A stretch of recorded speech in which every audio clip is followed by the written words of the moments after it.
Hello students, आप सब कैसे हैं। आज जो हमारा टॉपिक है जो हम स्टार्ट करने वाले हैं वो है आवेशों के गुणधर्म यानी कि प्रॉपर्टीज ऑफ चार्जेस। हमने इससे पहले आवेशों के बारे में कुछ चीज़ें सीखी है। जिस प्रकार आवेश दो प्रकार के होते हैं, एक धनात्मक एक ऋणात्मक। जो सजातीय होते हैं, सजातीय यानी कि दोनों प्लस या फिर दोनों माइनस। तो अगर दो सजातीय हैं तो उनके मध्य हमेशा प्रतिकर्षण होगा, और यदि विजातीय है यानी एक प्लस और एक माइनस तो उनके मध्य हमेशा आकर्षण होता है। तो आज हम इन्हीं आवेशों के कुछ गुणधर्मों के बारे में जानेंगे। ये अपने कोर्स में कुल 4 गुणधर्म है, प्रॉपर्टीज है, जिनसे रिलेटेड अपन एक एक करके डिस्कस करेंगे। और आज कुछ न्यूमेरिकल्स भी करने जा रहे हैं हम लोग। तो देखिएगा क्लास कितनी इंटरेस्टिंग होती है। तो पहला जो अपना है इसमें गुणधर्म वो है विद्युत आवेशों की योज्यता। Very simple. तो पहला टॉपिक है अपना विद्युत आवेशों की योज्यता। इसका तात्पर्य एडिटिव है ना। जो इंग्लिश मीडियम के बच्चे हैं वो इसको ऐसे समझेंगे। इसको हम इंग्लिश में कहते हैं एडिटिव प्रॉपर्टी ऑफ चार्जेस। तो इसमें क्या है, जिस प्रकार हमने अभी अभी बात करी कि चार्ज यानी आवेश कितने प्रकार के हैं, 2, एक प्लस और एक माइनस। तो हम देखते हैं, अगर मेरे पास एक निकाय है, एक सिस्टम है, निकाय मतलब सिस्टम, एक निकाय है, इसमें मेरे पास टोटल सपोज 3 या 4 आवेश हैं, जिनको मैं ले लेती हूँ Q1 अलग अलग मान है, प्लस 2 कूलाम। कूलाम इसका क्या है, मात्रक। दूसरा है Q2, इसका हम मान ले लेते हैं सपोज -5 कूलाम। एक ले लेते हैं Q3, इसको क्या ले, माइनस ले ले, चलो -1 कूलाम। ठीक है इतने ओके। अब कोई हमें पूछता है, ये एक निकाय है, इस निकाय में 3 आपके आवेश बैठे हैं, इस निकाय का कुल आवेश कितना होगा, है ना। कुल आवेश के लिए हम लोग इस पॉइंट को लेंगे विद्युत आवेश की योज्यता। बच्चों हमेशा ध्यान रखो कि इस निकाय के लिए योज्यता यानी कि हमको क्या करना है, ऐड, योग। तो जितने भी आवेश आपको निकाय में दे रखे हैं उन सबको जोड़ना है। पर एक बात जो बच्चे थोड़ा सा भूल जाते हैं, अगर गलती होती है तो सिर्फ एक चीज में गलती होती है आप लोगों से, कि जब आप इसे, ध्यान क्या रहता है, आपको योज्यता यानी जोड़ना है, ऐड करना है। बट ऑलवेज रिमेंबर कि आपको उसे जोड़ना है, किंतु चिन्ह सहित। तो मैं Q1 का मान क्या लूंगी, ये +2 कूलाम है, तो मैं इधर लिख लेती हूँ +2, या प्लस नहीं लिखते तो भी चलता है, आपको पता है, ये मैथ्स में आप देखते ही हैं। ये क्या है, मुझे Q1 में Q2 जोड़ना है, तो प्लस का साइन है। Q2 का मान देखिए यहाँ पर कितना है, -5। तो देखिए चिन्ह सहित लिखना है, बस इतनी सी बात याद रखिएगा, कहीं दिक्कत नहीं आएगी। तो आवेशों को जोड़ना है किंतु चिन्ह सहित। प्लस Q3 का मान देखिए यहाँ पे वापस ऋणात्मक है, तो -1। अब हम इनको सिंपल गणित में जैसे अपन नियम लागू करते हैं, जो रूल्स फॉलो करते हैं वही करना है। ये +2 है बच्चों, यहाँ देखिए प्लस माइनस हमेशा क्या होता है, माइनस। ये सब आप जानते ही होंगे, मेरे ख्याल से छोटी क्लासों में गणित में कर रखा है। Plus minus is again minus. ठीक है, तो अब इसे सॉल्व करेंगे कैसे, 2 का 2 और माइनस माइनस क्या होता है, प्लस। तो 5 में 1 जोड़ेंगे तो इट इज 6। साइन क्या आएगा, माइनस का आएगा। ये प्लस और ये माइनस, तो प्लस माइनस होता है माइनस। तो इसका उत्तर क्या आया बच्चों, -4 कूलाम। बस इतना सा हो गया ये। तो हमने क्या देखा, विद्युत आवेशों की योज्यता में बहुत सिंपल, जो भी निकाय है उसका अगर कोई आपसे पूछे नेट आवेश, कुल आवेश निकालो, तो आपको सिंपली जितने भी आवेश दे रखे, इधर तो मैंने 3 लिए, 2 हो सकते हैं, 4 हो सकते हैं, 5 हो सकते हैं, उन सबको चिन्ह सहित जोड़ देना, आपका आंसर आ जाएगा। And do not forget to write the unit. कभी भी मात्रक लिखना ना भूले बच्चों, फिजिक्स में बहुत इंपॉर्टेंट है। ठीक है ओके, चलो अब इसकी अगले गुणधर्म को, अपन अगली प्रॉपर्टी को डिस्कस करते हैं। इसकी जो आपकी अगली प्रॉपर्टी है वो है विद्युत आवेश की निश्चरता। ठीक है, ये मेरे ख्याल से थोड़ा सा नया है आप लोगों के लिए, कि बट इट्स ऑल्सो सिंपल, निश्चरता, जिसे हम इंग्लिश में कहते हैं invariance of electric charge, invariance of electric charge. देखो बच्चों, हम जानते हैं कोई भी पदार्थ हो, कोई भी पदार्थ होता है यानी मैटर होता है, उसकी जो इंट्रिंसिक प्रॉपर्टी होती है, दो में तो हालांकि होती और भी बहुत सारी है, पर अपन दो के बारे में चर्चा कर रहे हैं। एक तो उसका आवेश, ठीक, और दूसरा होता है उसका द्रव्यमान। इसके बारे में हमें चर्चा करनी है इस वाले टॉपिक में।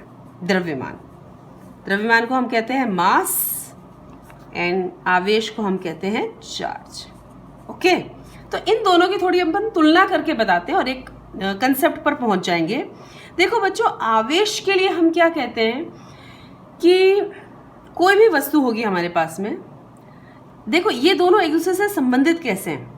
अगर हमारे पास कोई आवेश है तो उस आवेश का हमेशा कुछ ना कुछ द्रव्यमान होगा। जैसे मैं कहती हूँ कोई वस्तु है वो ऋणात्मक आवेश लिए हुए हैं, यानी उसमें क्या है, कुछ इलेक्ट्रॉन्स की अधिकता है।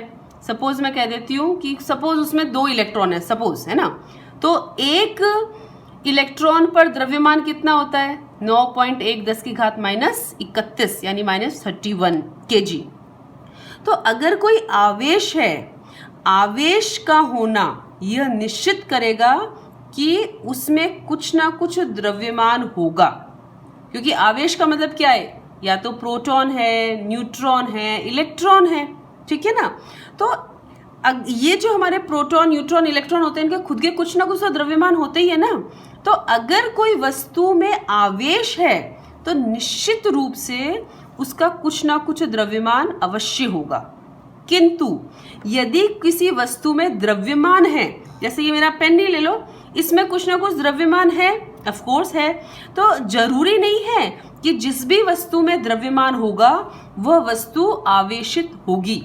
तो अगर कोई आवेश है तो उसमें द्रव्यमान होना निश्चित है ना। कोई भी आवेश है उसका अस्तित्व तभी संभव है कि जब उसमें क्या हो, द्रव्यमान। किंतु इसका विपरीत जो है वो हमेशा सत्य नहीं होता। अगर मैंने कोई वस्तु ली है, कोई वस्तु है यानी उसमें द्रव्यमान है, तो जरूरी नहीं है वो वस्तु हमेशा आपकी आवेशित हो। एक तो ये बात, ठीक है। तो आवेश है तो द्रव्यमान अवश्य होगा, पर अगर द्रव्यमान है तो आवश्यक नहीं है कि उस पे आवेश हो भी सकता है और नहीं भी, ठीक है। अब देखो बच्चों, हम इसमें क्या देखते हैं कि जो आवेश होता है, मैं इसे छोटे क्यू से दर्शा रही हूँ, जो आवेश होता है बच्चों, यह वेग पर निर्भर नहीं करता। यानी कि जो विराम अवस्था पे जिस निकाय का जो आवेश होगा वही उसका गतिशील लिख लेते हैं, उस पर भी आवेश होगा। यानी कि जितना आवेश रेस्ट पर होता है, सेम आवेश उस कोई भी वस्तु है उसके मोशन में होगा। यानी अगर मेरा कोई वस्तु है, जैसे ये है ना, ये एक निकाय है, इसमें हमारा कुल आवेश कितना है, -4 कूलाम। अगर ये निकाय अगर हमारा चल रहा होता, किसी भी वेग से चल रहा होता, तो भी उस पर कुल आवेश का मान इतना ही होता। ये बदलता नहीं है गति से। तो हम क्या कहते हैं, अगर कोई भी निकाय है, इस पर जो आवेश है विरामावस्था पर यानी रेस्ट पर, जब ये हिल नहीं रहा, एक जगह पर है, वो किसके बराबर होता है, यदि वो निकाय गतिशील हो तो भी उसका कुल आवेश समान ही रहेगा। तो आप ये बात ध्यान रखिएगा कि आवेश जो होते हैं वह गति पर निर्भर नहीं करते, या मैं कहूँ कि जो वेग है वो आवेश से अप्रभावित रहता है, वो उस पर किसी प्रकार का प्रभाव नहीं डालता। जो आपके चार्जेस है, they are independent of motion. तो हमने इसे क्या कंक्लूड निकाला है, चार्जेस आर इंडिपेंडेंट। इंडिपेंडेंट का मतलब वो उस पर निर्भर नहीं करते। इंडिपेंडेंट का मतलब है निर्भर नहीं करते। आवेश जो है वो किस पे निर्भर नहीं करते? वेग पर। ठीक है, तो charges are independent of motion. ध्यान रखिएगा छोटी सी बात। किंतु द्रव्यमान के बारे में आज आप एक नई बात सीखने जा रहे हैं। हमने क्या सीखा है? हमने 11वीं कक्षा तक यही सीखा कि द्रव्यमान पर भी उसकी गति का कोई प्रभाव नहीं पड़ता था। कारण क्या था बच्चों? जब हम 11वीं कक्षा में गति पढ़ते थे, हम किसकी पढ़ते थे? हम किसी गेंद की गति पढ़ते थे, कोई ट्रेन चल रही है, कोई बस चल रही है, यानी कोई भारी वस्तुओं की गति पढ़ते थे, और उनकी गति भी कैसी होती थी? कम होती थी। तो उस स्थिति में जब आपकी कोई वस्तु थोड़ी भारी हो और साथ साथ उसकी गति थोड़ी कम हो, है ना, जैसे 60 की स्पीड से गाड़ी चलेगी या कोई बालक दौड़ेगा तो उससे भी कम स्पीड में दौड़ेगा, तो उस स्थिति में भी आपकी विरामावस्था का द्रव्यमान और गति में द्रव्यमान सेम होता है।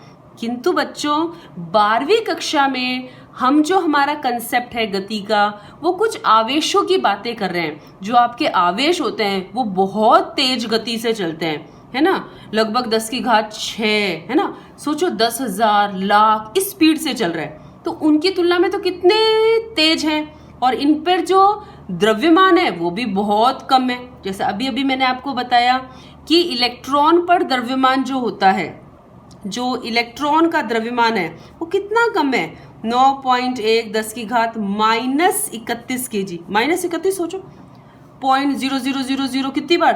30 बार 0 फिर 9, तो क्या हुआ? बहुत हल्का है ना। तो जब हल्के द्रव्यमान बहुत तेज गति से चलते हैं तो उस स्थिति में बच्चों ये दोनों, यानी कि जो द्रव्यमान है विराम अवस्था में, ये बराबर नहीं होता है, ये बराबर नहीं होता है जब वो गतिशील हो। तो इसी को अब देखो मैं आगे थोड़ा सा एक्सप्लेन करती हूँ। आपका एक सूत्र होता है जिसे हम सीधा लेते हैं, यहाँ पर इसकी डेरिवेशन वगैरह हम कुछ नहीं देखते हैं, हमको एक पता है कंसेप्ट कि m, यानी कि यह एक वस्तु का द्रव्यमान है गतिशील, और m नॉट कहलाता है यहाँ पर विराम अवस्था में द्रव्यमान। मैं लिख देती हूँ नीचे, आपको ध्यान पड़ेगा। ये m क्या है? ये m है मेरे पास गतिशील वस्तु का द्रव्यमान, यानी कि जब वस्तु मोशन में हो, है ना, गति कर रही हो, when the object is in motion, उस वक्त जो उसका मास है, द्रव्यमान है, that is denoted by your m। Whereas m naught क्या है? m naught is your rest mass, यानी कि विराम अवस्था का द्रव्यमान, यानी कि वही वस्तु जब रेस्ट पर है, जब गतिशील नहीं है, तो उसके द्रव्यमान को हमने इससे डिनोट किया है ना। एक मेरे पास इलेक्ट्रॉन है, अगर वह रेस्ट पर है, गतिशील नहीं है, तो उसके द्रव्यमान को हम किससे दर्शाएंगे? m नॉट से। और वही इलेक्ट्रॉन जब गतिशील हो चुका है तो उसी इलेक्ट्रॉन के द्रव्यमान को हमने किससे लिखा है? m से। तो हमने अभी अभी एक सूत्र लिखा कि m बराबर m not divided by √1 minus v² बटा c²। v क्या है? उस इलेक्ट्रॉन का वेग, यहाँ पे हमने इलेक्ट्रॉन लिया है, वो कोई भी पदार्थ हो सकता है आपका, और c क्या है आपका? c है आपके प्रकाश का वेग। तो देखो c है हमारे पास में प्रकाश का वेग, यानी स्पीड ऑफ लाइट, और ये कितनी होती है हमारे पास? 3 × 10 की घात 8 मीटर पर सेकेंड। ठीक है, तो c स्पीड ऑफ लाइट जो ये फिक्स है, v क्या है? सपोज यहाँ मैं इलेक्ट्रॉन अगर ले लूं तो इलेक्ट्रॉन का वेग, ये कुछ भी हो सकता है, इलेक्ट्रॉन की जगह कोई अन्य भी आपका आवेशित वस्तु हो सकती है।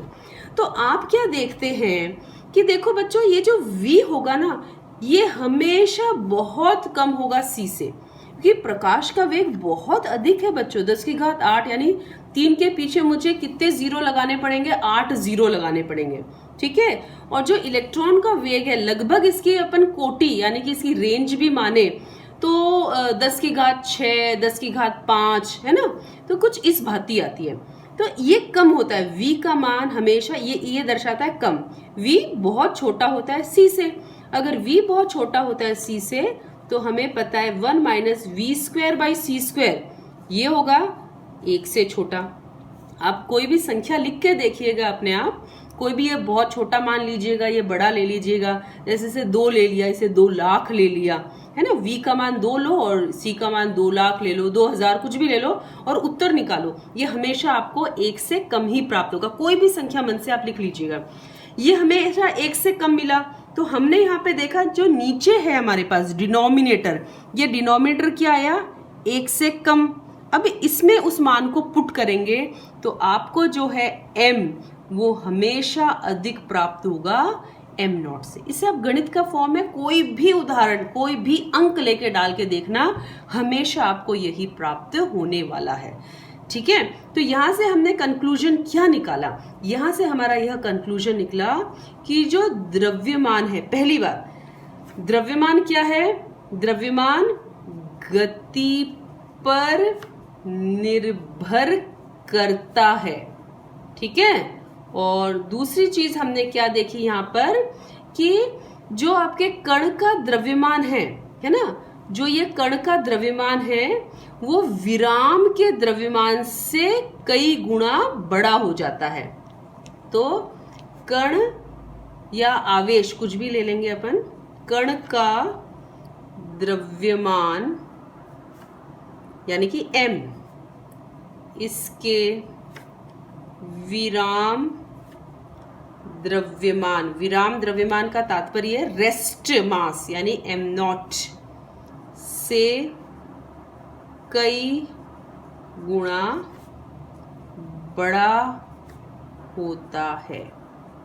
ये हमेशा होता है। It means if a particle is in motion then its mass will always be greater as compared to when it is in rest position।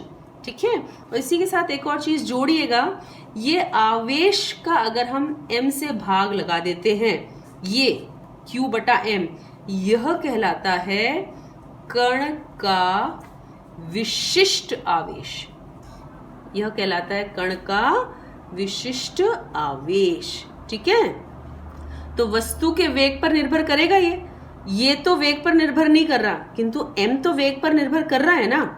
ये q वेग पर निर्भर नहीं करता, किंतु m जो है वो वेग पर निर्भर करता है। तो ये जो q बटा m है ये भी क्या करेगा, वेग पर निर्भर करेगा। ठीक है, ये क्या करेगा, इस पर निर्भर करेगा।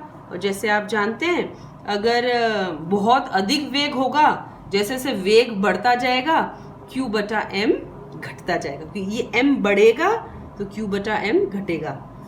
m के बढ़ने पर q बटा m यानी विशिष्ट आवेश क्या होता है, घटता है।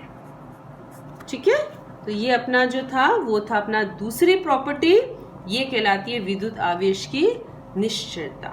तो इसके पश्चात अपनी 2 और गुणनधर्म प्रॉपर्टीज बच जाएगी, जो है विद्युत आवेश का संरक्षण और आवेश का क्वांटमीकरण, which we will discuss in our next class. अगली क्लास में देखेंगे।